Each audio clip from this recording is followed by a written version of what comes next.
Welcome to the Not Just a Pony Ride podcast, presented to you by Hetra University. If you've landed here, you're probably passionate about how horses help people. Whether you're an instructor, therapist, in the business, or have experienced equine assisted services yourself, we're glad you're here. Join us as we talk about the benefits, the science, to-dos, how-tos, and all of the reasons why what we do is so much more than just a pony ride. And now, from the Hetra campus in Gretna, Nebraska, here's your host, occupational therapist Katie King. Hey there, welcome back everyone. Now that the podcast has been going a little while, we are starting to find that our audience has a lot more questions and we're starting to get our groove a bit, and it's all been really fantastic. But we had this idea to sort of start a series of shorter episodes and just call them Q&A, where we take all of our listeners' questions and I pick the brains of the guests that I have, because so many of our guests are experts in so many fields, and I feel like it's doing a disservice to our audience not getting to ask them specific questions that our community has. So I want to open this up to everyone, and in celebration of kicking this little series off, I want to do a giveaway. If you have a burning question or something you want to know more about, I mean anything, administration, grants, programming, anything, go over to the Not Just a Pony Ride Facebook page and find the link. It says, have a topic you want to learn more about? ? And click that link and put your question in there. If you do that, I will enter you in a drawing to win a t-shirt with the Not Just a Pony Ride logo on it. I love our logo. It's so cute. It has the two horses talking on the microphone, and of course the message that we want everyone to know. It's not just a pony ride. So if you want a t-shirt of your own, go over and submit your question. Scroll down. I'll put that link also in the show notes below. So hit me with your questions. Who knows? Maybe your question will be featured on an episode of Q&A or even a full-blown episode. All right, I'll stop boring you and get on with the first official episode of Q&A featuring Kelly Baulisch. She is a licensed mental health practitioner who is changing so many lives with the help of our wonderful horses right here at Hetra. Enjoy. Terri posted on our Facebook page, and she was, this is paraphrased, but looking for ideas, some unmounted activities for a group with Parkinson's. So an 8 to 10 participants, and several of them are in wheelchairs. And she was looking for activities that are safe ideas to include human and horse interaction and connection for those that might have limited mobility.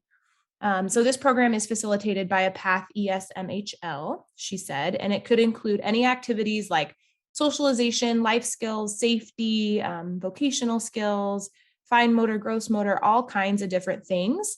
But I thought we would just kind of brainstorm here for a minute for Terri and for our audience here on something that we might do for a group that had this type of need. So for me, I'll start. I posted and said, I love herd dynamics. So I don't know if anybody has ever really watched herd dynamics, but if you have a safe place where you can get a group of horses together that are pretty dynamic, like to interact with each other and communicate in their nonverbal way, and have a safe place for people to watch that interaction happen, it can be such a cool way to talk about communication and socialization and, I mean, safety and having choices, because horses are live beings just like us, and they have all of those things too. They can make their own choices and that kind of thing. So I love to watch herd dynamics, and you can do, observe it for a little while and then have a list of questions that you ask your participants that are watching and that sort of thing. And so just form some discussion. You can also do it with a video. So we've found some YouTube videos that are helpful that have herd dynamics, videos of herd dynamics. So you could do that kind of in a classroom setting too, if you don't have a safe place to watch that or an accessible place to watch that.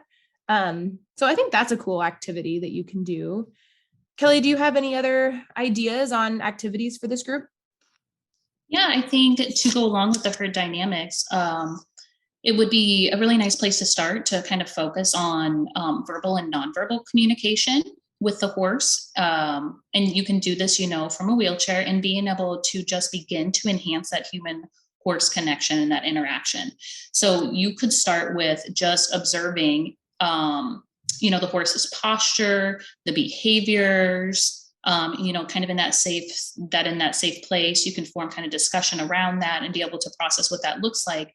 And then being able to kind of tie that back to the participants about how, horses communicate and how humans communicate, and to be able to see the similarities and then also be able to identify the differences.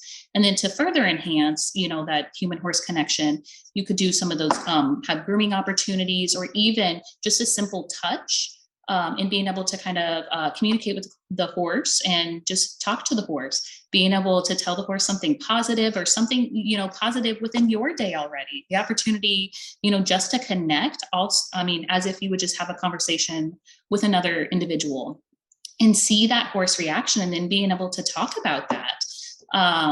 To enhance that even further, kind of having that touch, and you could bring in coping mechanisms. So how do we, while we're having kind of that connection with the horse, how do we tie in that communication within that coping mechanism? The simple one could be, while they're able to kind of touch the horse, doing some deep breathing, some positive affirmations in addition to that, and then being able to identify the individual's breath and how they're connecting that through the horse, and then being able to see, again, the similarities and differences based on practicing that positive coping mechanism. So that would be a start. And what we could also do is, based on this question, we could put together some additional ideas and being able to post it on the Facebook page as well. Yeah, definitely. So I think it's interesting for me to watch horses. Even something as simple as like having one foot cocked while they're standing there, is communication, or what they're doing with their ears or their eyes. And you have to slow your own body and your own thinking down to focus on what the horse is doing. And I think for so many, especially, those that are affected by a disease or a disability like Parkinson's, it's important to have those positive affirmations and mindfulness and being in touch with your own body in order to stay well overall. Cool. Well, we had some other people chime in as well on the Facebook page. Someone said chair yoga with the horses present. Love that. I'm a yogi. If you haven't heard the Yoga for Equestrians podcast with Allison Curtis, it was fabulous. But anyway, I thank you for your question, Terri, first of all, if you're listening. And I encourage everyone to maybe go out and chime in. If you facilitate a Parkinson's group of your own, especially, come over and let us know what you do.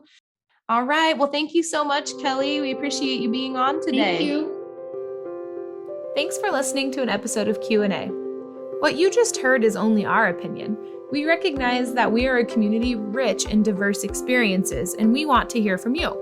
So if you are listening and you think, hey, I do this every day, or I would do this, or here's a good example, go over to the Facebook page and share your knowledge. Leave a comment, post a photo. We want to create an environment of supportive learners and professionals that help each other out.